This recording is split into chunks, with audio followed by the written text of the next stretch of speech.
બોલી જય ભીમ. જય ભીમ.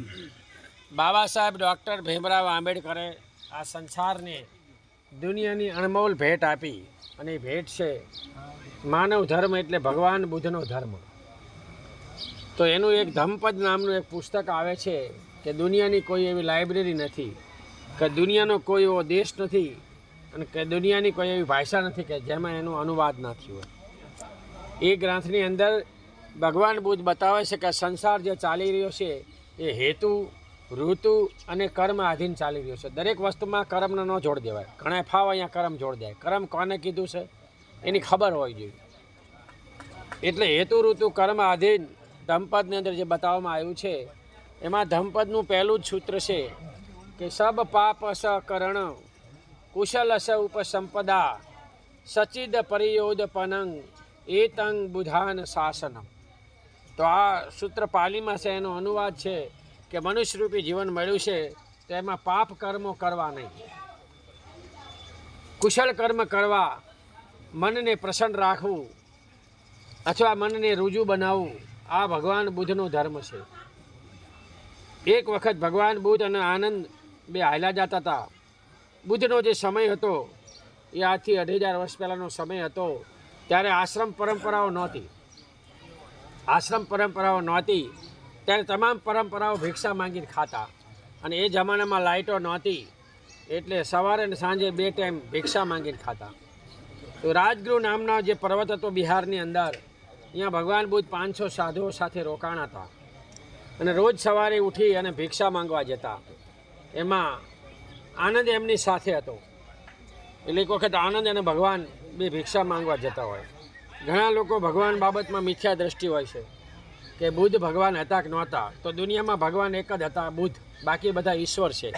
પણ આ લોકોએ ધ્રુવીકરણ ઈશ્વરને ભગવાન બનાવ્યા. ભગવાનનું તો એક સૂત્ર આપ્યું છે કે ભગ રાગો ભગ દોષો ભગ મોહો ઇતિ પીસો ભગવો. જે માણસ પોતાના રાગ દ્વેષ ભાવનું સમન કરે ભગવાન બને. દરેક વ્યક્તિ ભગવાન બની શકાય છે. અહીંયા દાસ બનવાની જરૂર નથી. ઈશ્વરમાં દાસ બનવાનું. તમે અહીંયા ઈશ્વર ના બની શકો. ભગવાન ચમત્કારી હોતા નથી, ઈશ્વરમાં ચમત્કાર હોય છે. એટલે ભગવાન એવું કહે છે કે દુનિયામાં ઈશ્વર, આત્મા, પરમાત્મા, બ્રહ્મ આવું કાંઈ છે નહીં. જે કાંઈ જગત ચાલી રહ્યું છે સૂર્યના કારણે, નૈસર્ગિકતાને કારણે ચાલી રહ્યું છે. એટલે એક સૂર્યની ઉત્પત્તિ એને એક ચકવાલે છે કીધું એવું દુનિયામાં અનેક સૂર્યો છે ને દુનિયાના અનેક આ બ્રહ્માંડમાં જીવો છે.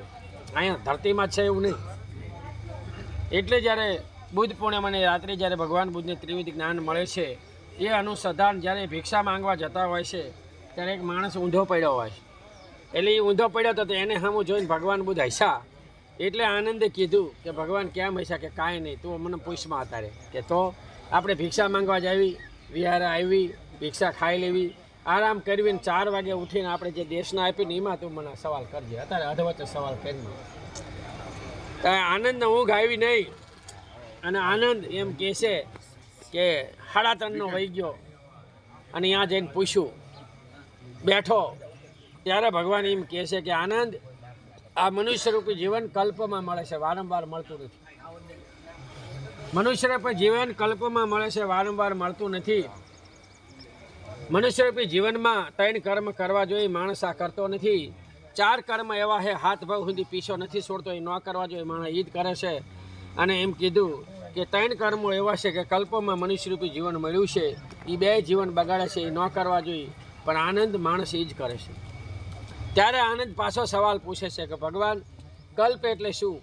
અને ભગવાન એને ખુલાસો આપે કે ધરતી ઉપર 10 કિલોમીટર લાંબો, પહોળો, ઊંડો ખાડો ગાળો, એમાં રાયના દાણા નાખો, 100 વર્ષે દાણો કાઢો, એ ખાડો ખાલી થાય ત્યારે કલ્પ થાય. એટલે 31 લોકમાં મનુષ્યરૂપી જીવન વારંવાર મળતું નથી.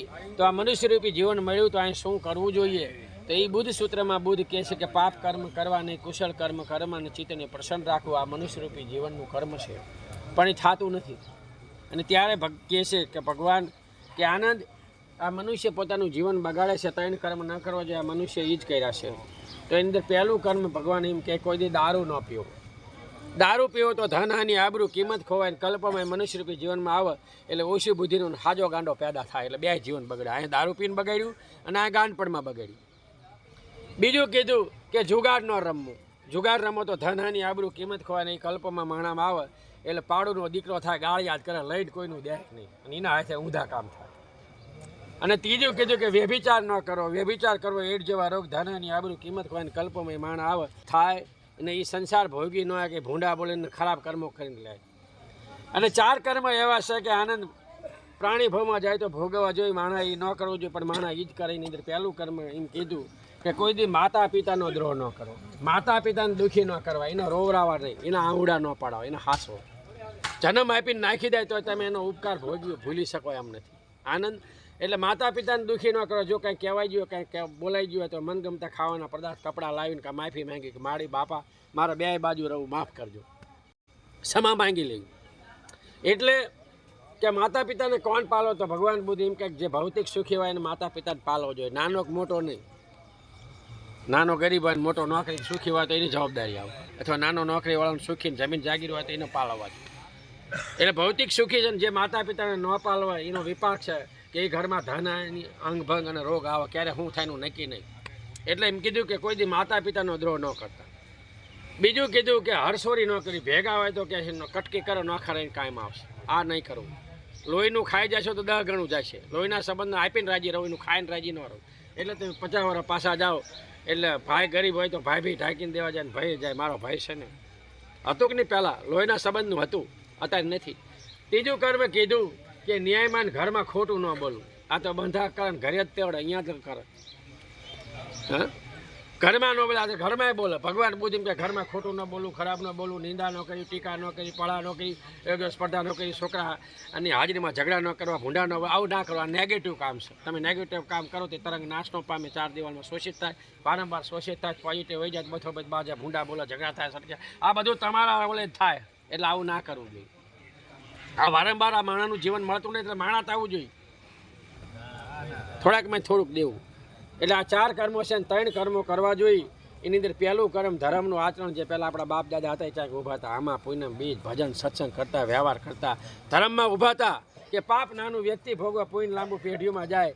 એટલે પૂનમ રતા, આમાં રતા, વાર તહેવારમાં કાંઈક રતા, કાંઈક ઊભા હતા. ભાઈ પહેલાં હતું. અત્યારે કાંઈ ધર્મનું આચરણ રહ્યું નથી. અત્યારે ખાય પીને મજા કરો. અત્યારે પૈસાનો ધર્મ. પૈસો મારો પરમેશ્વર, હું પૈસાનો દાસ. પૈસા આવવા જોઈએ. મોટો ધર્મ અત્યારે આ. પહેલાં આ નહોતું. એટલે ભગવાન બુદ્ધ એમ કહે છે કે મારો ધર્મ ગરીબીને સ્વીકારતો નથી. તો 2 કારણ ગરીબી આવે છે. 50 વર્ષ પાછા જેલા સમાજમાં એ હતું કે ગરીબી આવવાનું એક કારણ બચત ન હોય, બીજું વ્યસન. એટલા સમાજમાં પહેલાં વ્યસન હતા. હારા ઘરે ત્યાં હોકો હોય, અહીંયા ફૂંક મારી આવે. બચત એટલે પહેલાં બચતો કરતા કે હાયરિયામાં મંડળમાં ભાગ હોય ને, બોર્ડને અહીંયા ભાગ હોય ને, ગામમાં ભાગ હોય ને, બચતો કરતા પહેલાં. અત્યારે બધું લોન ઉપર જ છે, દેણા જ હોય.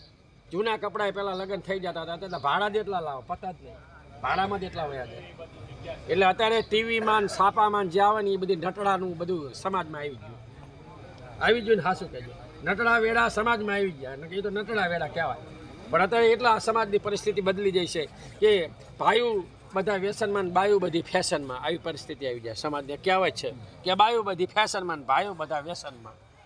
તમે અનામતે ખાધું ને છોકરાને નોકરી કરી, 2 કર્યું. અનામતે લઈ ગયા ને માંગી જ ખાધું, સમાજને કોરી ખાધું, 2 કામ કર્યું. એટલે આજે સમાજમાં તમે જો પરિસ્થિતિ ખરાબ થઈ ગઈ. એટલે કહેવાનો મતલબ કે પહેલાં ધર્મનું આચરણ હતું, આમાં પૂનમ બીજ રતા, ભજન સત્સંગ થતા, આ કામ હતું. બીજું આવે સેવા.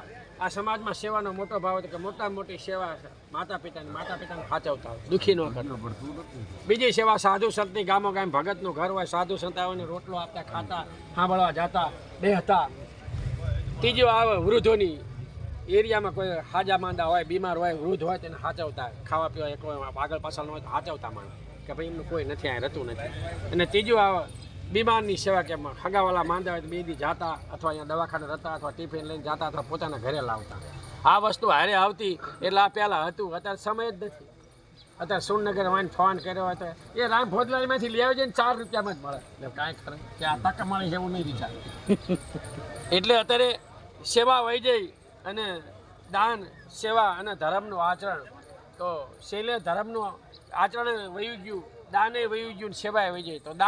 તો દાન તો અત્યારે સહજ નહીં. એનું મેઇન કારણ છે વ્યસન. માવા, ગુટકા, બીડી, તમાકુ. આ સમાજના પૈસા વ્યસનમાં જાય.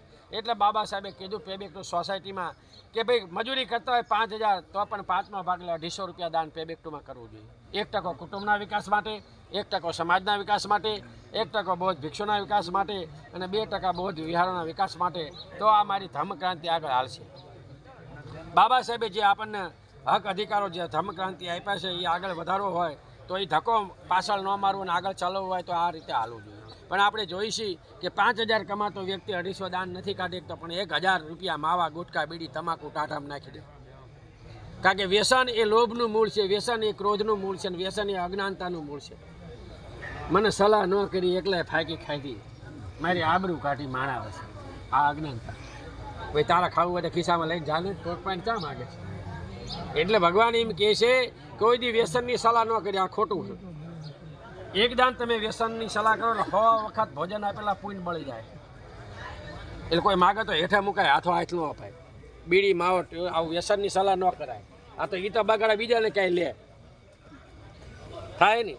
એ તો પીવો પણ બીજાને ક્યાંય લે, બીજાને બેહવા ન જાય હળગાવી. એક દાન તમે કોઈકને વ્યસનની સલાહ કરો એટલે 100 દાન ભોજન આપેલું પુણ્ય બાળો. એટલે કોઈ દી વ્યસનની સલાહનો માગે તો હેઠા મુકાય, કાંઈ એક બાજુ ખાઈને હોય, ભલે લોહી પીયા ક્યાંય એક બાજુ જઈને સોળીને બાથરૂમમાં ખાઈને આવતું રહે. પણ ભાડા એમ ન કરાય, ભાડા એમ ન ઠપ કરાય, પીને આવતું રહેવાય. એટલે વ્યસનથી તમે તમારું પુણ્ય બાળો. એક તો પુણ્ય કરી નથી એક પાછા બાળવી, કોઈકને સલાહ કરીને લાવો બીડી કેવી, પોતે ન પીતા પીવો. અમને ઘણા કહે એટલે બાપુ તો પીતા જ હોય, પણ બધા બાપુ એવા ન હોય.